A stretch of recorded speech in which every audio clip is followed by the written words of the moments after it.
Hello বন্ধুরা, আশা করি সকলে ভালো আছেন। আজকে আমরা আলোচনা করব আদি পুস্তক 1 অধ্যায়। পবিত্র বাইবেলে আদি পুস্তক 1 অধ্যায় আমরা আজকে আলোচনা করব।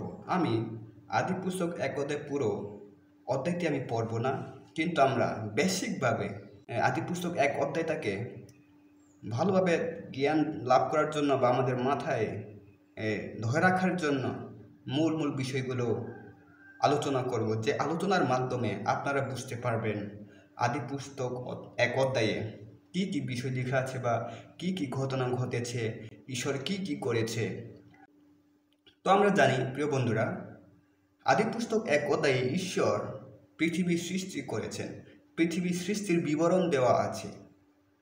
আর আমরা এই সময় জানব ঈশ্বর পৃথিবীর 6 দিনে শেষ করে 7ম দিনে তিনি বিশ্রাম নিয়েছেন বা বিশ্রাম তিনি করেছিলেন। তো আমরা এই সময় জানব প্রত্যেকটা দিনে ঈশ্বর কি সৃষ্টি করেছেন। তো প্রথম দিনে আমরা দেখতে পাই ঈশ্বর দীপ্তি সৃষ্টি করেছেন, অর্থাৎ তিনি আলো সৃষ্টি করেছেন। ঈশ্বর বললেন দীপ্তি হোক। আসলে আমরা দীপ্তি বলতে আমরা মনে করতে পারি বা আমাদের মনে হতে পারে দীপ্তি হচ্ছে বর্তমান সময়ে যে আমরা সূর্যকে দেখছি বা সূর্য আমাদেরকে আলো দিচ্ছে, সূর্যের আলোকে আমরা মনে হতে পারে। কিন্তু এখানে দীপ্তির কথা বলা হচ্ছে, ঈশ্বর বলেছেন দীপ্তি হোক। আসলে সেই দীপ্তি হচ্ছে ঈশ্বরের আলোকে প্রকাশ করে।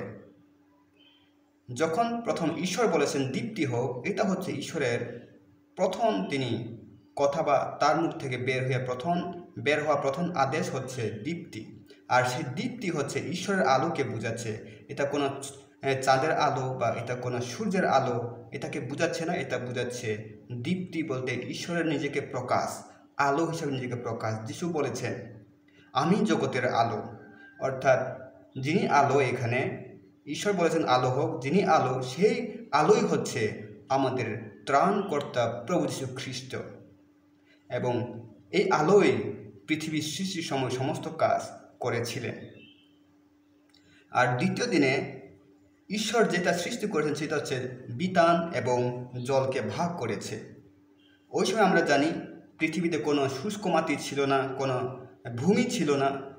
পৃথিবী তখনকার ছিল ঘোর অন্ধকার এবং জলের মধ্যে ছিল। এবং ঈশ্বর বলেছিলেন দীপ্তি হোক, তখন দীপ্তি হলেন। দীপ্তি হওয়ার পরে ঈশ্বর জল এবং বিতানকে ভাগ করলেন, মাঝখানে শূন্য জায়গা রাখলেন। উপরে ভাগটাকে বলা হয় আকাশমণ্ডল এবং নিচে ভাগকে বলা হয় তার মানে জলভাগ। তো এই দুইটা ভাগ করা হয়েছিল দ্বিতীয় দিনে।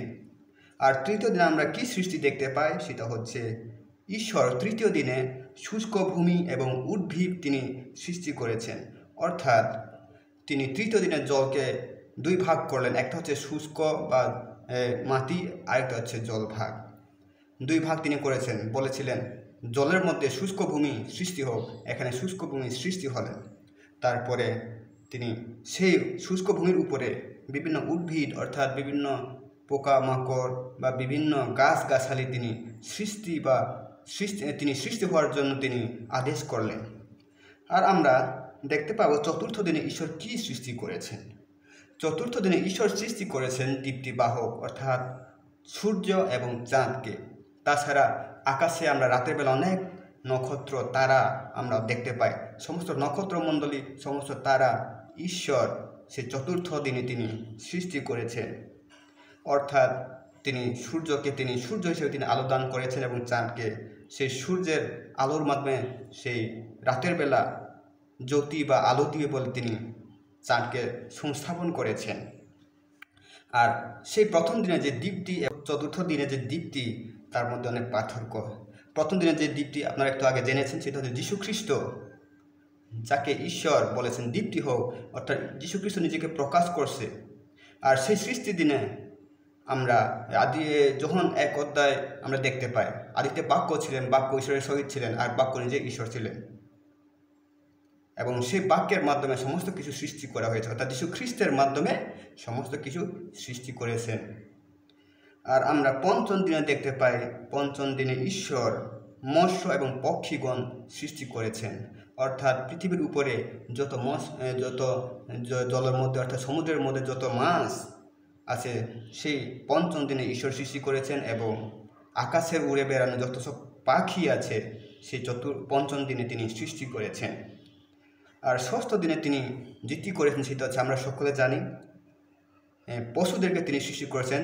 মাটির উপরে যত সব পশু আমরা জঙ্গলে বা আমরা যেগুলো গৃহপালিত পশু, সমস্ত পশু তিনি ষষ্ঠ দিনে সৃষ্টি করেছেন। সৃষ্টি করার পরে তিনি ঈশ্বর মানুষকে তিনি সৃষ্টি করেছেন। ষষ্ঠ দিনে তিনি মানুষকে সৃষ্টি করে নিজের প্রাণবায়ু তিনি দিয়েছেন। ওই সময় তিনি বলেছেন, আদিপুস্তক 1:26 আমরা দেখতে পাই, আইসো আমরা এখন আমাদের প্রতিমূর্তিতে মনুষ্য সৃষ্টি করি। এখানে অনেক থিওলজি আছে। আইসো আমরা, এখানে যে অনেকে প্রশ্ন, আইসো ঈশ্বর একজন, কার সাথে তিনি আছেন এখানে আইসো বলছে কেন? এই যে আইসো এখানে তৃতীয়বাদকে বোঝাচ্ছে। পিতা, পুত্র, পবিত্র আত্মা 3 ব্যক্তি এক ঈশ্বরের উপস্থিত এখানে তিনি বোঝাচ্ছেন। আমরা দেখতে পাই আদি পুস্তক 1:1 লেখা আছে, আদিতে ঈশ্বর আকাশমণ্ডল পৃথিবী সৃষ্টি করেছেন। আর এটা হচ্ছে পিতা ঈশ্বর, এবং ঈশ্বরের আত্মা জলের মধ্যে অবস্থান করছিল, অর্থাৎ এটা হচ্ছে পবিত্র আত্মা ঈশ্বর। এবং ঈশ্বর বলেছেন দীপ্তি হোক, সেই দীপ্তি বা আলো হচ্ছে যিনি সমস্ত সৃষ্টি কাজ করেন, তিনি হচ্ছে আমাদের ত্রাণকর্তা প্রভু যীশু খ্রিস্ট। 3 ব্যক্তি এক ঈশ্বর তৃতীয়বার সৃষ্টির সময় উপস্থিত ছিল, আর সমস্ত সৃষ্টি কাজ কিন্তু যীশু খ্রিস্ট করেছেন। খ্রিস্টের মাধ্যমে, অর্থাৎ সেই বাক্যের মাধ্যমে সমস্ত কিছু সৃষ্টি করা হয়েছে। আর এখানে আশ্চর্য যেটা বিষয় বা আমাদের জন্য একটা শিক্ষণীয় বিষয় হচ্ছে, ঈশ্বর তিনি 6টা দিন তিনি কাজ করেছেন এবং 7ম দিনে তিনি বিশ্রাম করেছেন, এবং 6ষ্ঠ দিনে তিনি মানুষকে সৃষ্টি করেছেন। ওই মানুষকে তিনি সবার শেষে সৃষ্টি করেছেন। তার পূর্বে তিনি মানুষের জন্য প্রয়োজনীয় যা কিছু তিনি সৃষ্টি করেছেন 5 দিনের মধ্যে। মানুষের চাহিদা মেটানোর জন্য আমাদের প্রথমে পানি প্রয়োজন, পানি তিনি রেখেছেন। পশু পাখি, খাবার, গাছগাছালি, অক্সিজেন, সমস্ত কিছু মানুষের জন্য প্রয়োজন, যার জন্য মানুষ বেঁচে থাকে। ঈশ্বর জানতেন মানুষকে যদি আমি আগে সৃষ্টি করি, প্রথম দিনে সৃষ্টি করি, তাহলে মানুষ কি খেয়ে বেঁচে থাকবে, কীভাবে মানুষ বাঁচবে। তাই তিনি প্রথমে মানুষের যত সব প্রয়োজন তিনি তার পূর্বে সৃষ্টি করেছেন। সমুদ্র, মৎস্য, সমস্ত উদ্ভিদ তিনি সমস্ত উদ্ভিদ সৃষ্টি করেছেন, এবং গাছপালা সৃষ্টি করেছেন, আবাসযোগ্য শুষ্ক ভূমি সৃষ্টি করেছেন, এবং তিনি পশু পাখি সৃষ্টি করেছেন, অক্সিজেন তিনি সৃষ্টি করেছেন।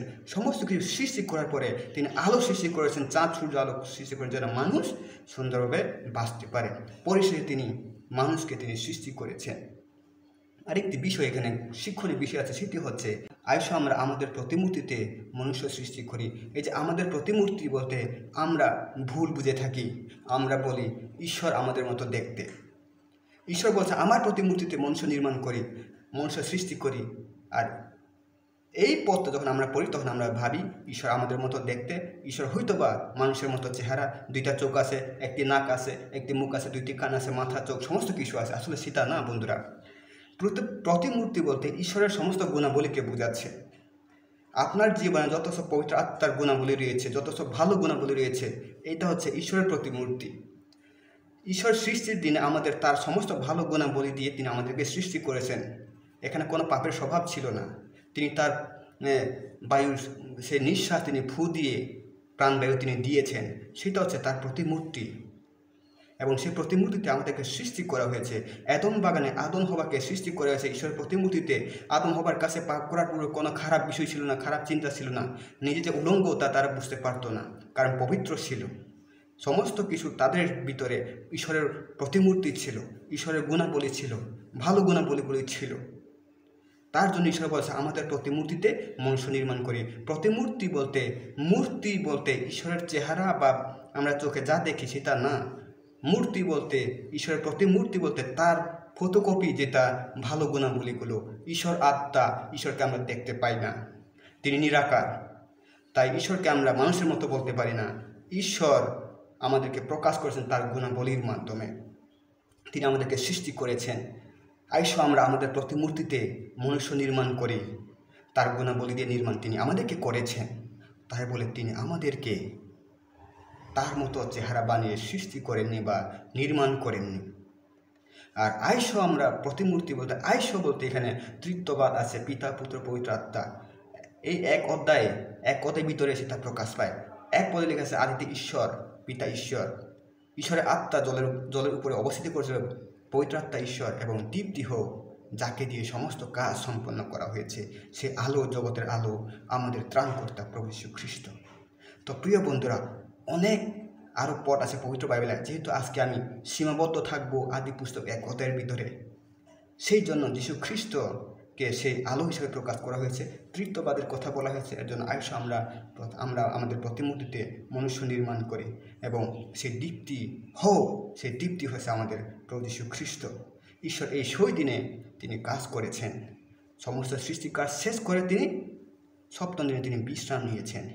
আমরা বিশ্রামের দিনে এখন বিশ্রাম দিন আমরা পালন করি না, কারণ যীশু বলেছে আমি বিশ্রামবারের কর্তা। তবুও আমাদেরকে ঈশ্বরের সেই সৃষ্টির কথা অনুসরণ করে আমাদেরকে বিশ্রাম দিন, অর্থাৎ আমরা এখন যারা খ্রিস্টের বিশ্বাসী, আমরা বিশ্রাম দিন বলি না, আমরা বিজয়ের দিন বলি।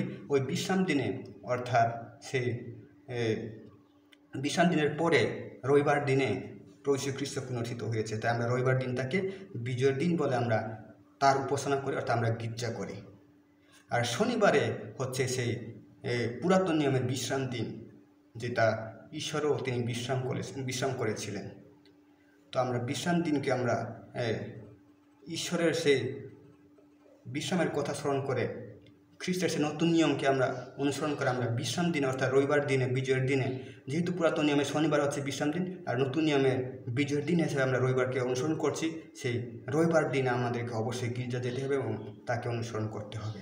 তো প্রিয় বন্ধুরা, আশা করি সকলে বুঝতে পেরেছেন আজকে সংক্ষিপ্ত আলোচনার মাধ্যমে আদি পুস্তক 1 অধ্যায়ে কী কী শিক্ষা আছে আমাদের জীবনে, এবং 6টা দিনে ঈশ্বর কী কী সৃষ্টি করেছেন, এবং 7ম দিনে ঈশ্বর বিশ্রাম করেছেন, এবং কী কী তিনি সৃষ্টি করে আমাদের মানুষের জন্য তিনি সুবিধা করে দিয়েছেন, বা মানুষকে কেন পরে তিনি সৃষ্টি করেছেন, এবং তৃত্ববাদ আমরা বুঝতে পেরেছি। আয়েশা আমরা প্রতিমূর্তিতে কেন বলেছেন, এবং তার প্রতিমূর্তি বলতে কী বোঝায়।